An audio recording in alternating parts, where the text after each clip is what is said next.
Республиканская избирательная комиссия и Минсоцтруд сегодня подписали соглашение о взаимодействии. Это связано с изменениями в федеральном законодательстве, которые определили порядок взаимодействия избиркома и ведомства, занимающихся социальной защитой граждан.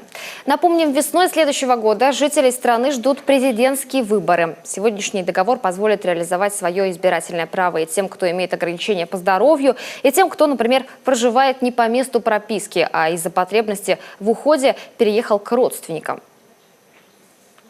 Раньше у них были очень существенные проблемы, потому что участковая избирательная комиссия работает только в рамках своего участка и в рамках регистрации вот этого избирателя. Если он проживает, например, в Эжве, к сожалению, выехать к нему для обеспечения реализации его активного избирательного права было невозможно. Ни по времени, ни, в принципе, в строгом соответствии с законом.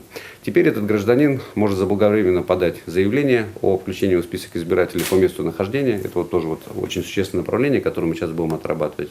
Его включат в список избирателей в Эжве, и ближайшая участковая избирательная комиссия приедет к нему и обеспечит реализацию избирательного права. Руководство социального ведомства считает, изменения в законодательстве коснутся порядка 8 тысяч жителей Коми. У нас люди с инвалидностью, они разных возрастов будут, которые просто в силу обстоятельств не могут.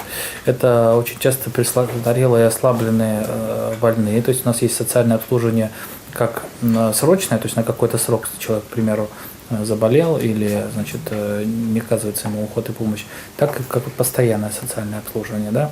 Вот, если действительно человек заболел, какое-то время после операции или еще что-то происходит, но он хочет реализовать свое право и уехал куда-то к родственникам, которые ему помогают, помогают ему, да, то есть это тоже касается.